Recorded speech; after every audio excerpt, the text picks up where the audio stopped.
Moving on, it's now becoming a clash of titans. After weeks of data misuse and abuse, Apple is now taking on Facebook to enhance their privacy on iPhones and Macs. Here's a detailed report.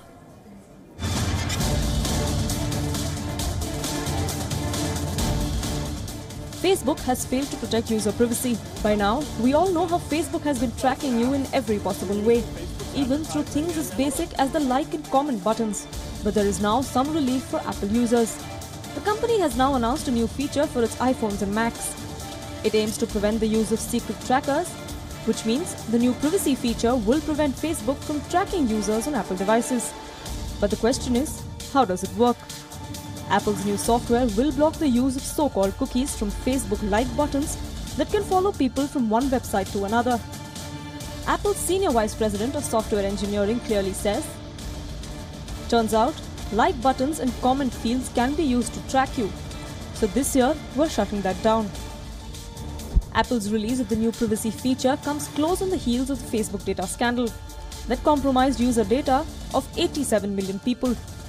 And that's not all. Apple is also planning to make iPhones faster.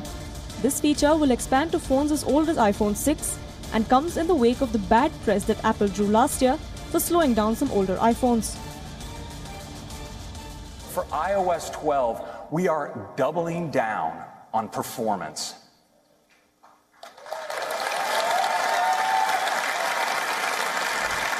We're working top to bottom, making improvements to make your device faster and more responsive. And because we want these changes to be available to the full range of our customers, iOS 12 will be available on all the same devices as iOS 11. Apart from these two, Apple has announced some other interesting features to address smartphone addiction and to limit children's screen time. But these will be available to users only later this year. Bureau Report, WION. Let's focus on India for a short while. It's estimated that nearly 300 million people living in rural areas in India are still using kerosene and wood-fired stoves for cooking. Not only is it harmful for the environment, but also exposes the people living in these houses to high levels of toxic pollutants. Many individuals and companies are experimenting with cleaner technologies when it comes to cooking stoves. And WION's Johan Castell caught up with an Australian innovator, Russell Collins, who has come up with a better way of heating and cooking. Take a look. I've come to Sethan village, which is located about an hour's drive away from Manali at 2,780 meters altitude. Now, this is a really small town of only 15 to 16 houses, but I've come here to meet with Russell Collins, who have found innovative ways to develop the traditional chulha stove. And he has managed to build a new one which uses significantly more of the energy inside wood. And he's thus able to reduce chances of deforestation and to also improve people's health in the area. So we're going to go have a look at what stoves he's built.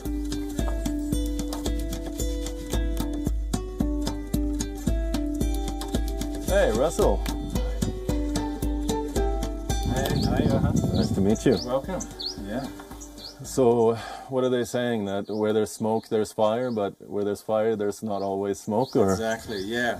So, what we're working on here is ways of using smokeless technology. And Right. by that, what I mean is that we have developed or we're enhancing technology that burns the smoke itself.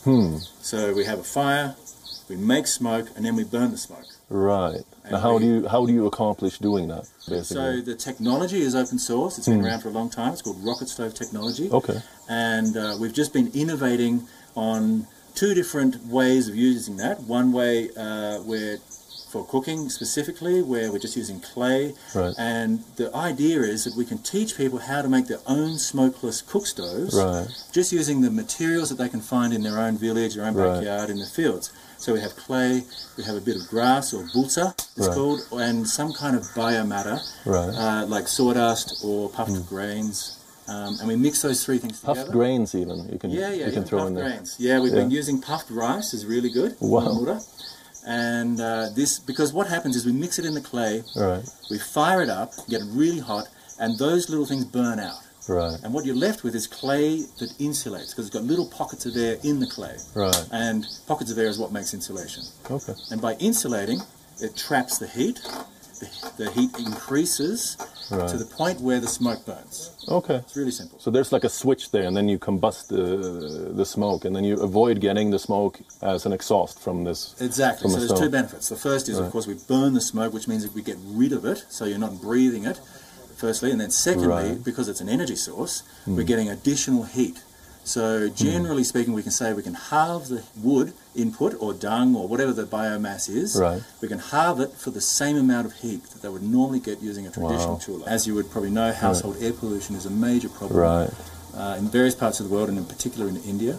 Right. And so we're really trying to address that with a solution that won't cost the end user any money up front. Right. So it becomes a lot about education then, and to teach people how can they build this themselves, basically. Exactly. So we're not selling a product as such. We're training people how to do it for themselves for the cooking application. And then the other application for the technology is for heating in the Himalayas, and that's where we've over here we've got our Himalayan rocket stove. So this is your latest enterprise. It's the same technology inside the box, but this is primarily for heating.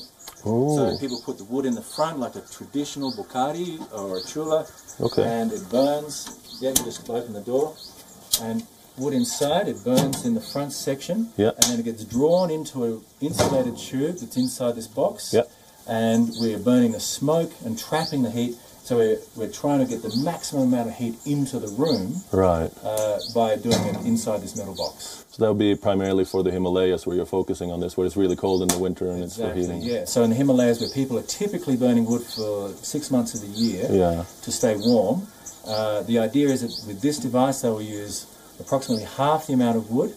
So I hope we'll be seeing these all around the mountain areas of the country soon then. Yes, yeah. In fact, we're even getting requests from other parts of the world now. Oh, really? For this technology, because it actually significantly reduces the smoke and the black carbon output. So we're getting, especially in the mountains where you have, snow melt is exacerbated by this black carbon particulate matter, we're reducing by quite a massive amount. Well, that's brilliant.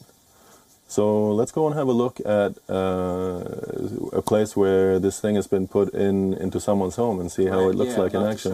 Yeah, working through. Cool. All right. Awesome.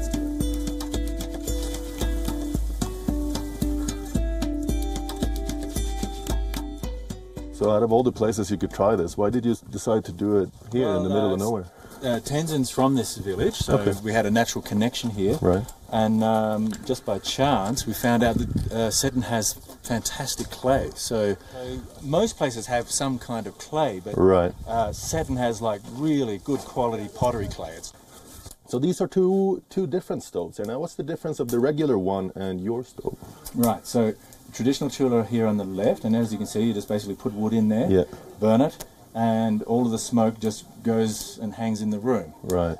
So with our modified chula, we can say on the right, we've set it up with, you can see a taller tube at the back and a little wood feed at the front. So it's smaller wood feed because you don't need as much wood. And what happens is, through natural convection effect, the smoke gets drawn into that tube. We spin it to create turbulence. There's a little airflow through that pipe, and we mix in oxygen, and